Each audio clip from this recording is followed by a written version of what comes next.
मृत्युंजय रुद्राय नीलकंठाय शंभवे अमृतेशाय सर्वाय महादेवाय ते नमः। प्रिय श्रोताओं, आज की इस वीडियो में आप रसपान करेंगे 16 सोमवार की व्रत कथा। तो चलिए शुरू करते हैं। तो प्रेम से बोलिए हर हर महादेव। मृत्यु लोक में भ्रमण करने की इच्छा से एक समय श्री भूतनाथ भगवान भोलेनाथ माता पार्वती के साथ मृत्यु लोक में पधारे। भ्रमण करते करते विदर्भ देशांतर्गत अमरावती नाम की अति रमणीक नगरी में पहुँचे। अमरावती नगरी अमरापुरी के ही सदृश सब प्रकार के सुखों से परिपूर्ण थी। उसमें वहाँ के महाराज का बनाया हुआ अति रमणीक भगवान शिव का मंदिर भी था। भगवान शंकर भगवती पार्वती के साथ उस मंदिर में निवास करने लगे। तो भक्तों, कुछ समय पश्चात एक बार माता पार्वती ने भगवान भोलेनाथ को प्रसन्न देखकर मनोविनोद करने की इच्छा से कहा कि हे महाराज, आज तो हम दोनों चौसर खेलेंगे। तब भगवान शिव ने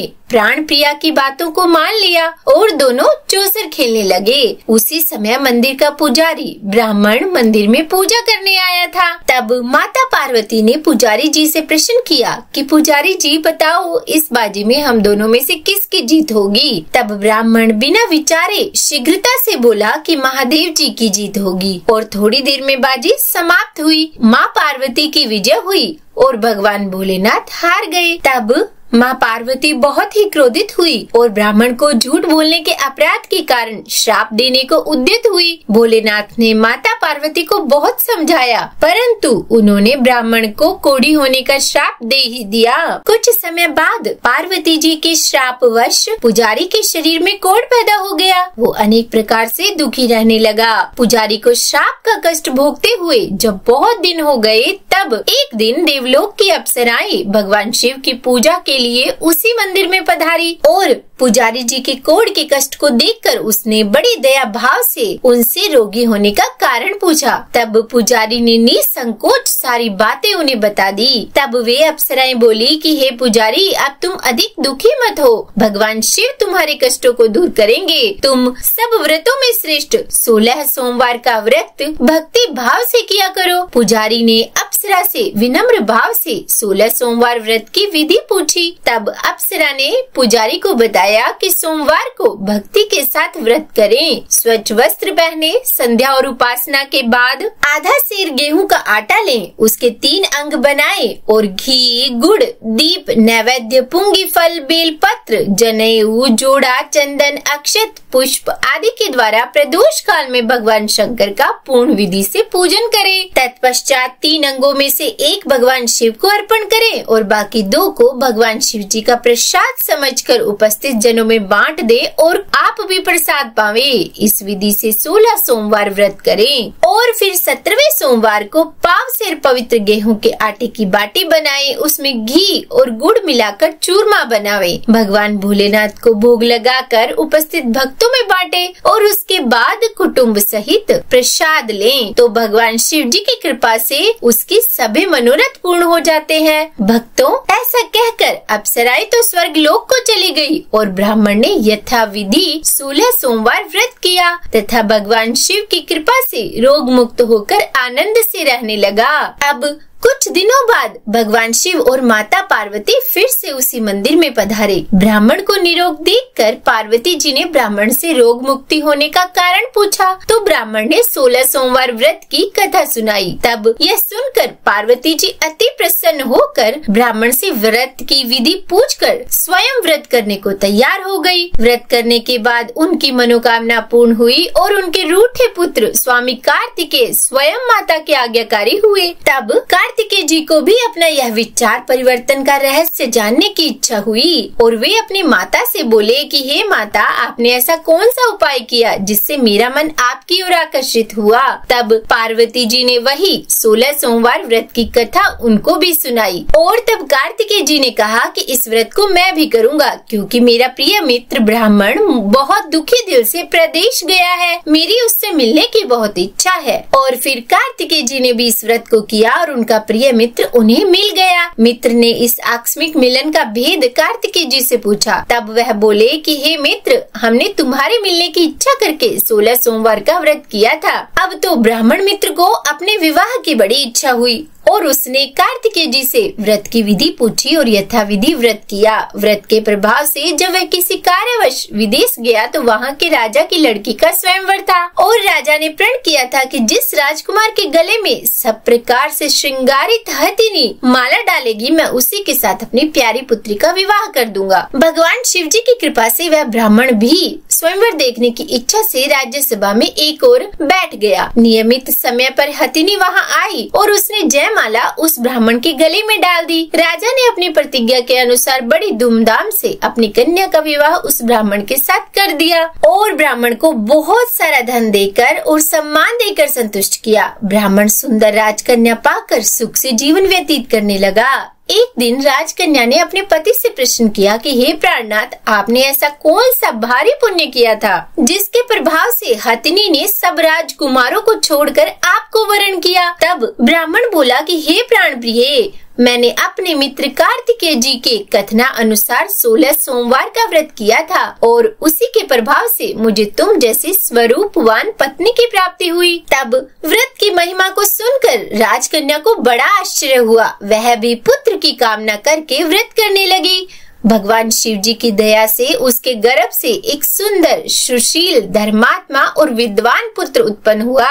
माता पिता दोनों उस देव पुत्र को पाकर अति प्रसन्न हुए और उसका लालन पालन भली प्रकार से करने लगे। जब पुत्र समझदार हुआ तो एक दिन उसने अपनी माता से ही प्रश्न किया कि हे माँ, तुमने कौन सा व्रत एवं तप किया था जो मेरे जैसा पुत्र तुम्हारे गर्भ से उत्पन्न हुआ है? तब माता ने 16 सोमवार व्रत की कथा अपने पुत्र को बताई। पुत्र ने सब तरह के मनोरथ पूर्ण करने वाले इस सरल व्रत को जब सुना तो वह भी राज्य अधिकार पाने की इच्छा से हर सोमवार को यथाविधि यह व्रत करने लगा। व्रत शुरू होने के बाद एक देश के वृद्ध राजा के दूतों ने आकर उसको अपनी राजकन्या के लिए वरण किया। राजा ने अपनी पुत्री का विवाह ऐसे सर्वगुण संपन्न युवक के साथ करके बड़ा सुख प्राप्त किया। भक्तों, वृद्ध राजा के दिवंगत हो जाने पर उसी ब्राह्मण युवक को सिंहासन पर बैठाया गया, क्योंकि दिवंगत राजा के कोई पुत्र नहीं था। राज्य का उत्तराधिकारी होकर भी वह ब्राह्मण पुत्र 16 सोमवार का व्रत करता रहा और जब 17वां सोमवार आया तो उसने अपनी प्रियतमा से पूजन सामग्री लेकर शिव पूजा के लिए शिवालय में चलने को कहा,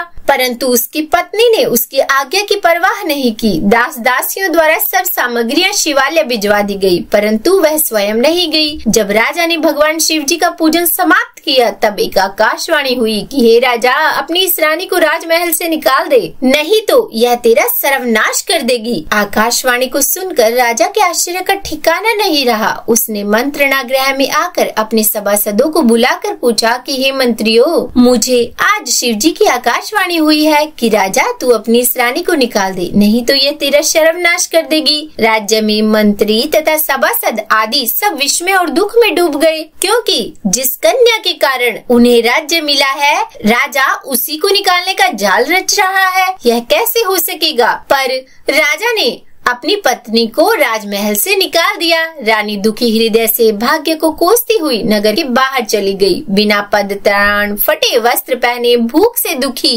धीरे धीरे चलकर वो एक गांव में पहुंची। वहां एक बुढ़िया सूत काट कर बेचने को जाती थी। रानी की करुण दशा देखकर बोली कि चल तू मेरा सूत बिकवा दे, मैं वृद्ध हूँ, भाव नहीं जानती। यह बात सुनकर रानी ने बुढ़िया के सिर से सूत की गठरी उतार कर अपने सिर पर रख ली। थोड़ी देर बाद आंधी आई और बुढ़िया का सूत पोटली सहित उड़ गया। बेचारी बुढ़िया पछताती रह गई और रानी को अपने से दूर रहने को कहा। उसके बाद रानी एक तेली के घर गई तो शिव जी के प्रकोप के कारण तेली के सब मटके उसी क्षण चटक गए। तेली ने भी रानी को अपने घर से निकाल दिया। अत्यंत दुख पाती हुई रानी एक नदी के तट पर गई तो नदी का समस्त जल सूख गया। तत्पश्चात रानी एक वन में गई, वहाँ सरोवर में पानी पीने गई। उसके हाथ का स्पर्श होते ही सरोवर का नील कमल के समान जल असंख्य कीड़ामय होकर गंदा हो गया।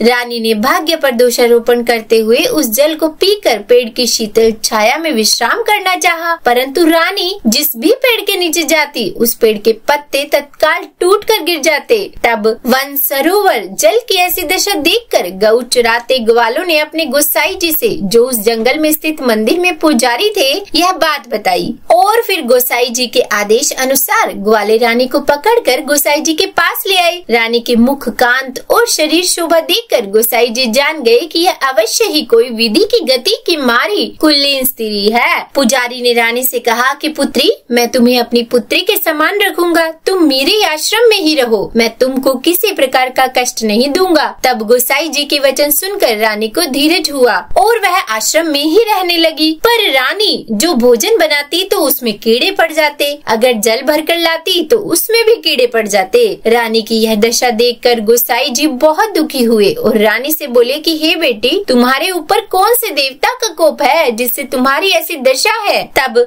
पुजारी की बात सुन रानी ने शिवजी महाराज के पूजन का बहिष्कार करने की बात बताई। तो पुजारी जी शिवजी महाराज की अनेक प्रकार से स्तुति करते हुए रानी से बोले कि पुत्री, तुम सब मनोरथ पूर्ण करने वाले 16 सोमवार व्रत को करो, उसके प्रभाव से अपने कष्ट से मुक्त हो सकोगी। तब गोसाई जी की बात मानकर रानी ने 16 सोमवार व्रत किए और 17वें सोमवार को विधि विधान सहित पूजन किया। उस पूजन के प्रभाव से राजा के हृदय में विचार उत्पन्न हुआ कि रानी को गए बहुत समय व्यतीत हो गया, न जाने कहां भटकती होगी, उसे ढूंढना चाहिए। यह सोचकर रानी को तलाश करने के लिए राजा ने चारों दिशाओं में दूत भेजे। वे दूत रानी को ढूंढते हुए पुजारी जी के आश्रम में पहुँचे। वहाँ रानी को पाकर पुजारी से रानी को अपने साथ ले जाने का आग्रह करने लगे, परंतु पुजारी ने मना कर दिया। तब दूत चुपचाप लौट आए और महाराज को रानी का पता बतलाया। रानी का पता पाकर राजा स्वयं पुजारी के आश्रम में गए और पुजारी से कहा कि महाराज, जो देवी आपके आश्रम में रहती है वो मेरी पत्नी है। शिवजी के कोप से मैंने उनको त्याग दिया था, पर अब इन पर से भगवान शिव का प्रकोप शांत हो गया है, इसीलिए मैं इसे ले आया हूँ। आप इसको मेरे साथ जाने की आज्ञा दीजिए। गोसाई जी ने राजा के वचन को सत्य समझकर रानी को राजा के साथ जाने की अनुमति दे दी और गोसाई जी की आज्ञा पाकर रानी प्रसन्न होकर राजा के साथ महल में आई। नगर वासियों ने नगर द्वार तथा नगर को तोरण और बंधन वारों से विविध विधि से सजाया। घर घर में मंगल गान होने लगे। महल में बहुत खुशियाँ मनाई गई। पूरे नगर को सजाया गया। राजा ने ब्राह्मणों को अन्न, वस्त्र और धन का दान दिया। नगर में निर्धनों को वस्त्र बांटे गए और इस प्रकार रानी 16 सोमवार का व्रत करते हुए महल में आनंद पूर्वक रहने लगी। भगवान शिव की अनुकंपा से उसके जीवन में सुख ही सुख भर गए। तो बोलिए हर हर महादेव। आज की यह कथा यही समाप्त हुई। हे महादेव, अगर इस कथा को कहने, सुनने या सुनाने में हमसे कोई गलती हो गई हो तो हमें क्षमा करना। 16 सोमवार के व्रत करने और कथा सुनने से मनुष्य की सभी मनोकामनाएं पूर्ण होती है और जीवन में किसी तरह की कमी नहीं होती। स्त्री पुरुष आनंद पूर्वक जीवन यापन करते हुए अंत में मोक्ष को प्राप्त करते हैं। तो उम्मीद करती हूँ आज की यह कथा आपको अच्छी लगी होगी। अगर पसंद आई हो वीडियो तो लाइक एंड शेयर कीजिएगा और चैनल पर नए हैं, सब्सक्राइब नहीं किया तो सब्सक्राइब भी कर ही दीजिएगा। और हाँ, कमेंट बॉक्स में हर हर महादेव जरूर लिखिएगा। तो बोलिए हर हर महादेव।